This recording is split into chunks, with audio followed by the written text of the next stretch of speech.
मैं देवी पार्वती को यही अमूल्य वस्त्र भेंट करूंगा, यही अमूल्य वस्त्र भेंट करूंगा, यही अमूल्य वस्त्र भेंट करूंगा।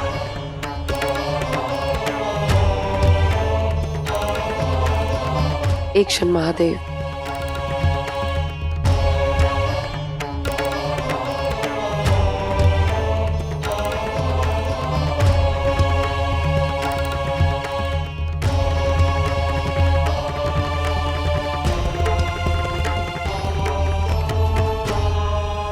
महादेव, माना कि इसमें उस वृद्ध महिला का प्रेम, उसकी भावनाएं सम्मिलित है,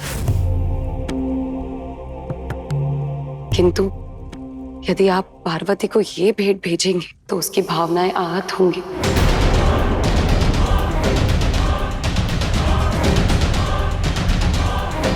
माना कि वो देवी है, परंतु हैं तो स्त्री। कितने अभिमान से वो आपके भेंट की प्रतीक्षा कर रही होंगी, सोच रही होंगी कितनी अमूल्य भेंट भेजेंगे महादेव।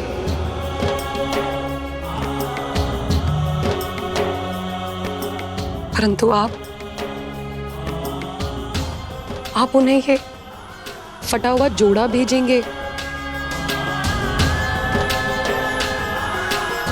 उनके सम्मान का प्रश्न है महादेव।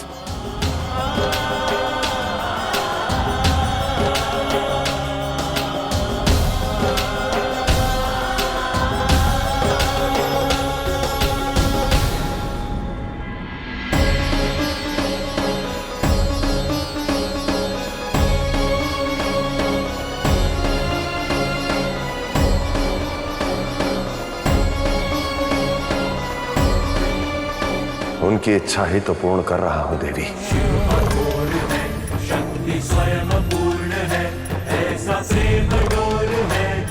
संसार का सबसे अमूल्य वस्त्र उन्हें भेजकर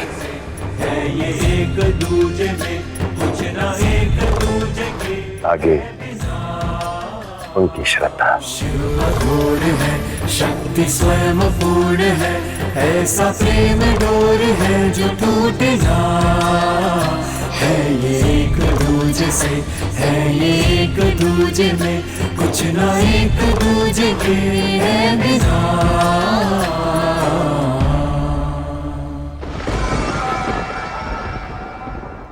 आज एक बहुत बड़ी सीख देने वाला हूं मैं इस संसार को, और उन देवताओं को भी, और उन देवताओं को भी, और उन देवताओं को भी।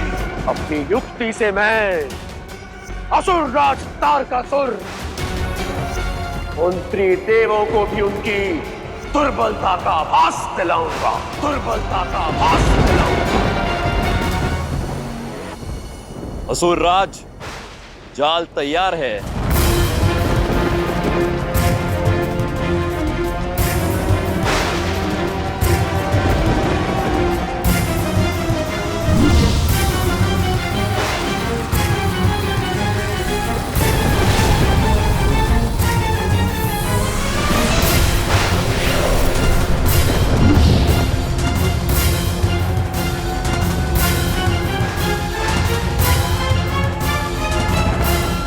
असुरवीरों, महादेव की बारात में जाने के लिए सज हो जाओ। विवाह का मूल्य उपहार जो देना है शिव और उसकी शक्ति को।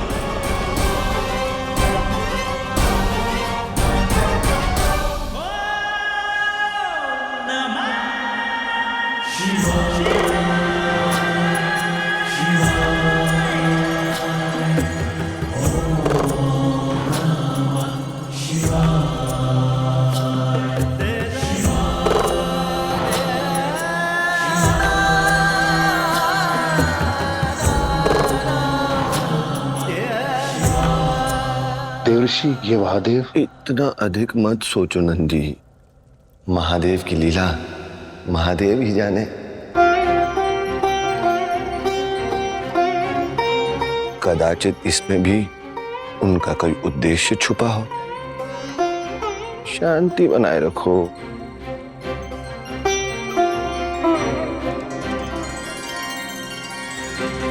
मैं आपसे अब भी कह रही हूं नारायण, ये वस्त्र मत भेजिए।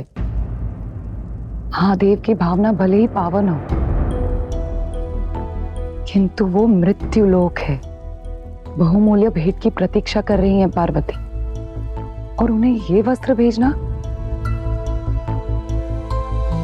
बिल्कुल उचित नहीं होगा नारायण।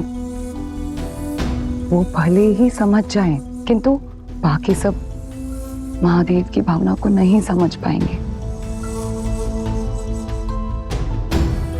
और हिमालयवासी सभी उनका उपहास बनाएंगे नारायण। ऐसा मत होने दीजिए, ये वस्त्र मत भेजिए नारायण। देवी, आप शांत हो जाइए। ये महादेव हैं, ये तो बैरागी हैं, सांसारिक रीतियों से कोसों दूर हैं। हम तो सब समझते हैं ना। अब व्यर्थ चिंता मत कीजिए।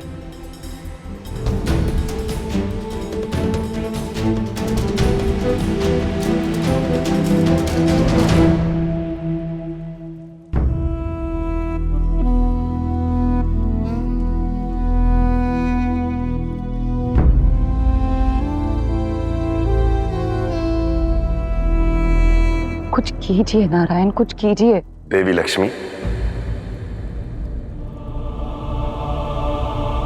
हाँ महादेव।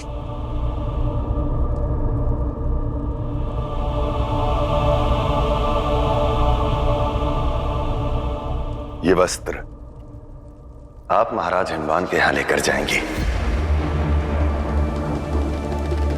और किसी भी स्थिति में इस वस्त्र को आप वापस नहीं लेकर आएंगी देवी लक्ष्मी।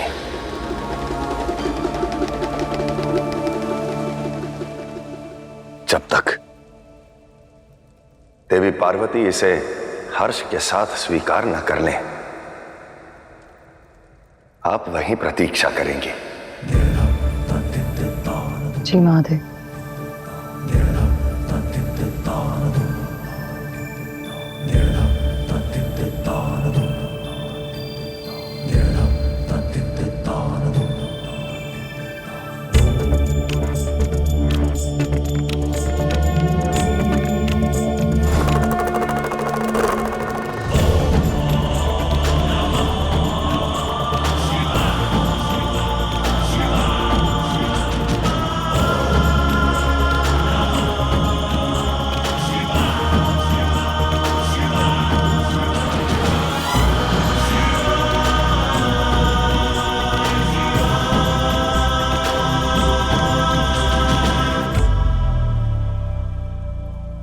आप जानती नहीं हैं देवी लक्ष्मी, किंतु आज आप एक माध्यम बनने जा रही हैं संसार तक महादेव का एक महत्वपूर्ण और बहुत बड़ी सीख पहुंचाने का।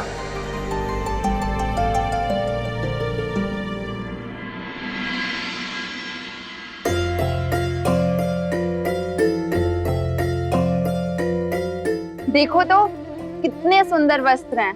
इनमें तो हीरे और मोती भी जड़े हैं, और इनके मूल्य की तो कल्पना भी नहीं कर सकती मैं। तुम कहाँ खोई हो पार्वती? हाँ, यहाँ आकर देख तो लो। महाराज हिमवान ने और देवी मैनावती कितने सुंदर पोशाक और आभूषण तुम्हारे लिए बनवाए हैं।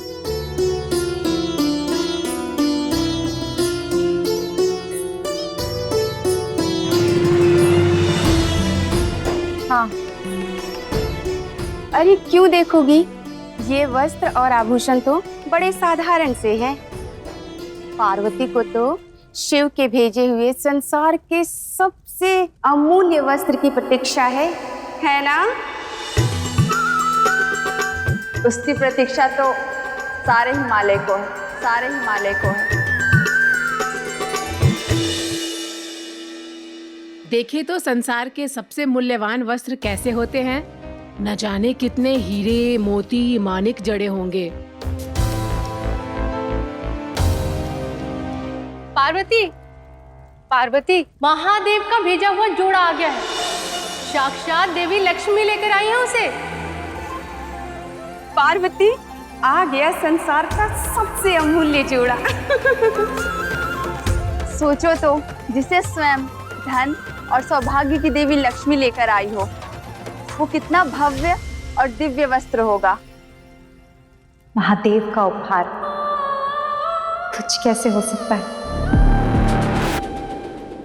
देवी लक्ष्मी कैलाश से पार्वती के सगुन का जोड़ा लेकर पधार रही हैं।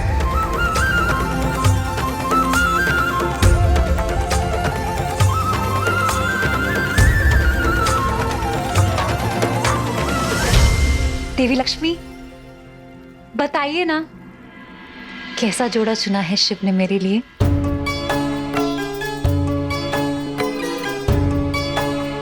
क्या वो मेरी कल्पना से भी अधिक भव्य, अधिक सुंदर है? सोचा स्वयं देखने से पहले आपके मुख से उसका गुणगान सुन लूं।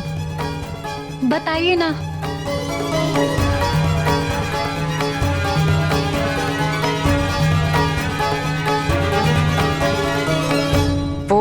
ये जोड़ा महादेव के चुनाव का गुणगान देवी लक्ष्मी तो क्या समस्त संसार करेगा। देवों के देव है वो, और अपनी संगनी के लिए कोई साधारण भेंट थोड़ा ना चुनेंगे। तनिक हम भी तो देखें वो जोड़ा। विवाह की पहली विधि भी तो आरंभ करनी है। दिखाइए।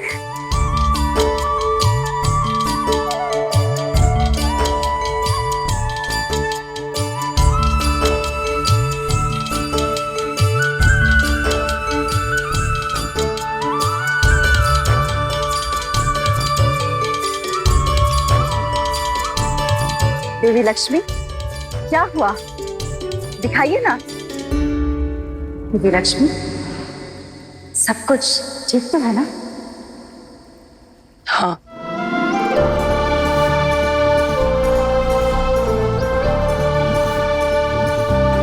धन्यवाद।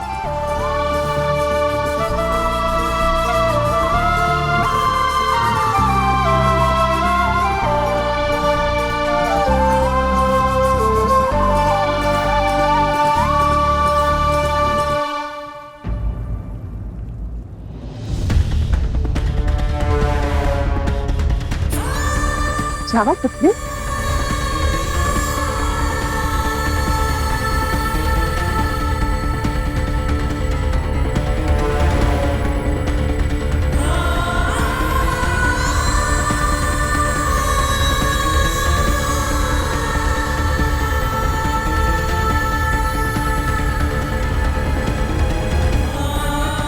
ये है वो भव्य वस्त्र।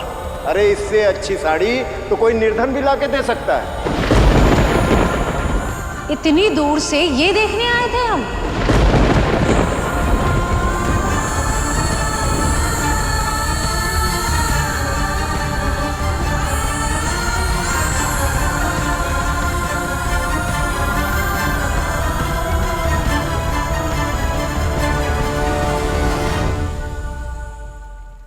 पार्वती, बुरा मत मानना, किंतु ये वस्त्र तो किसी दासी के पहनने योग्य भी नहीं है।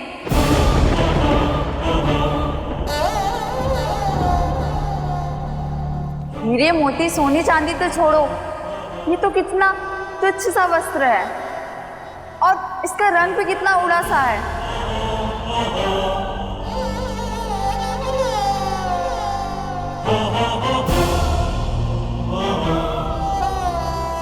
ये शिव ने चुना है मेरे लिए, शिव ने चुना है मेरे लिए, शिव ने चुना है मेरे लिए, शिव ने चुना है मेरे लिए। ये तुच्छ नहीं हो सकता।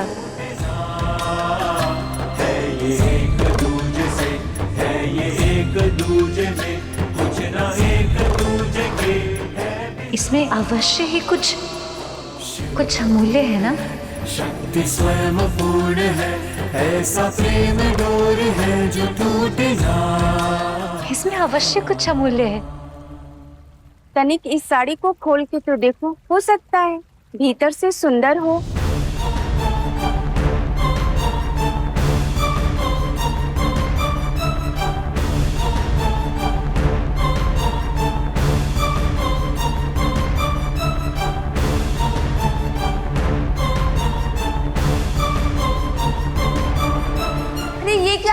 ये तो फटी हुई है, ये तो फटी हुई है, ये तो फटी हुई है।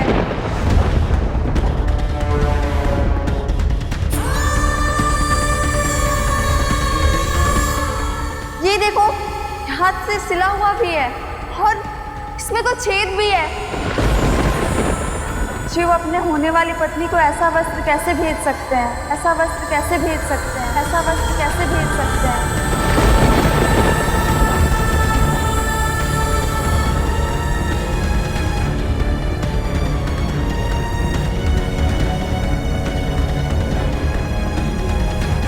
क्षमा करना पार्वती, किंतु मैंने महादेव से याचना की थी, ये वस्त्र ना भिजवाने की गुहार लगाई थी, किंतु ना जाने उनके मन में क्या था।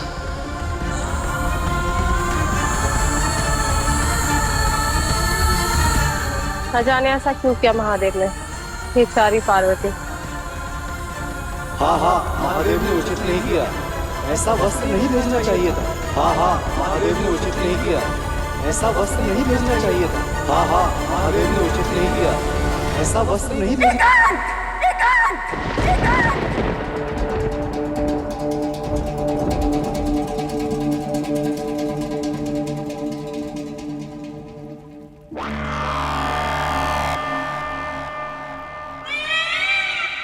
एकांत क्यों महारानी?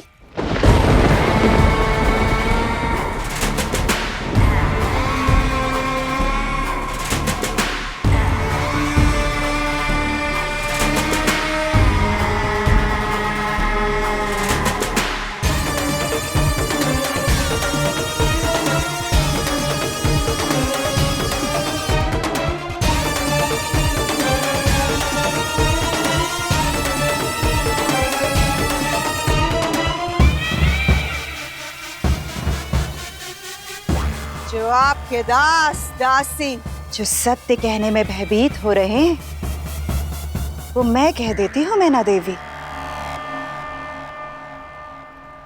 उपहास उड़ाया है महादेव ने आप सबका, उपहास उड़ाया है महादेव ने आप सबका, उपहास उड़ाया है महादेव ने आप सबका।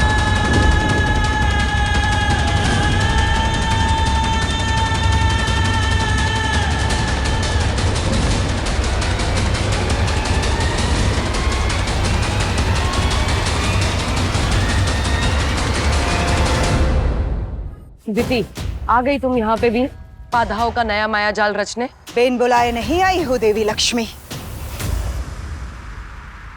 महादेव की अतिथि हूँ इस विवाह में।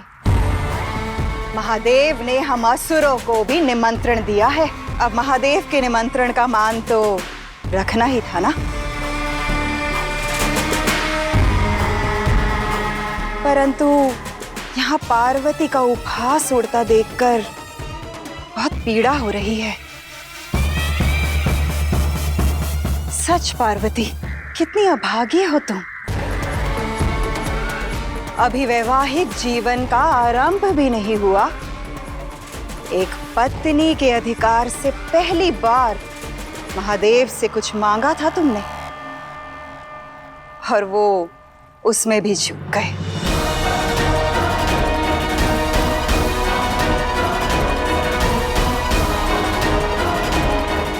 अब महादेव तो वैरागी हैं, उनसे क्या अपेक्षा।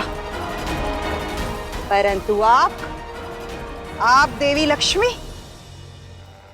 आप तो धन और ऐश्वर्य की देवी है ना। आपने भी नहीं सोचा।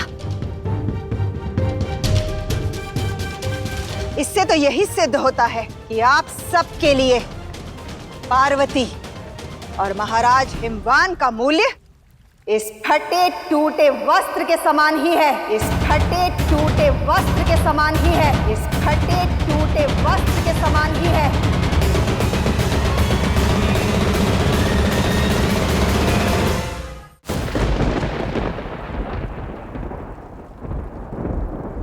देवी लक्ष्मी,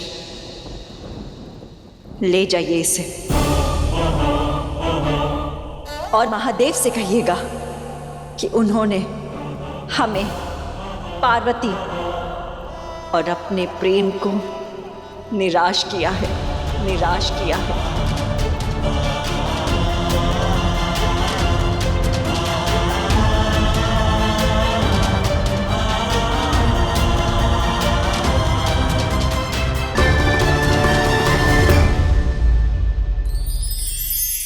इस